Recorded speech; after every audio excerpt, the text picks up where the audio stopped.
অনেক নারী পিল খেয়ে পিরিয়ড বন্ধ রেখে রোজা রাখে, এটা কি জায়েজ হবে? খুবই গুরুত্বপূর্ণ প্রশ্ন। অনেক নারী প্ল্যান করে যে আমি পিরিয়ড বন্ধ রাখার জন্য পিল খাবো, এতে করে আমার পিরিয়ড বন্ধ হয়ে যাবে, আমি আরামে আয়েশে রোজা রাখবো, কোনো প্রবলেম আমি ফেস করব না। এটা কি আদৌ জায়েজ আছে কিনা? প্রথম কথা দেখেন, আমি প্রত্যেকটা যুবকদেরকে বলবো, মা বোনদেরকে বলবো বোঝাবার সাথে, আপনি যদি কোনো আমল কন্টিনিউয়াসলি করেন, please try to understand this point, একটু বোঝেন। আপনি প্রত্যেক দিন 5 ওয়াক্ত নামাজ বা জামাআত আদায় করেন, একটা দিন প্রচন্ড বৃষ্টি হয়ে গেছে অথবা আপনি অসুস্থ হয়ে গেছেন, হাদিসে এসেছে যেহেতু আপনি অলওয়েজ এই আমলটা করেন, বৃষ্টির জন্য অথবা আপনার ফিজিক্যাল সিকনেসের জন্য আমলটা মিস হয়ে গিয়েছে, আল্লাহর হাবিব বলছেন যেহেতু বান্দা সুস্থ থাকলে আমলটা করত, যেহেতু বান্দা বৃষ্টি না হলে জামাতে গিয়ে নামাজ আদায় করত অবশ্যই, এখন যদি সে বাসায় বসেও নামাজ পড়ে, জামাতে নামাজ পড়লে যে সওয়াবটা হতো আল্লাহ সেই সওয়াব তার আমল নামায় লিখে দিবে।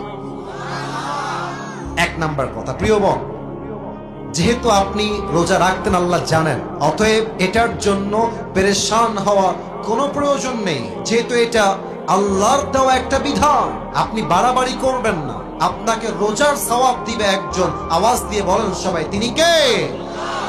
পাশাপাশি আরেকটা বিষয় জানতে হবে, যদি পিল গ্রহণ করার পরে কোনো সাইড এফেক্ট না থাকে, পিলের সাইড এফেক্ট কি?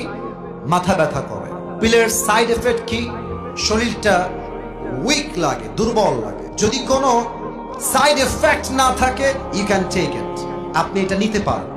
আর যদি কোনো সাইড এফেক্ট থাকে, পার্শ্ব প্রতিক্রিয়া থাকে, ক্ষতি হয়, কোরআন কি বলছে খেয়াল করবেন।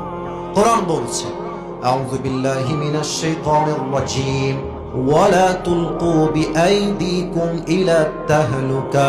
তুমি তোমার নিজের জীবনকে ধ্বংসের দিকে ঠেলে দিও না, তুমি তোমার জীবনকে নিজের হাতে ধ্বংস করে দিও না। ইসলাম কল্যাণ চায়, ক্ষতি চায় না। অতএব যদি পিল গ্রহণ করে ক্ষতি হয়, এটা অ্যাকসেপ্ট করা যাবে না, এটা গ্রহণ করা যাবে না।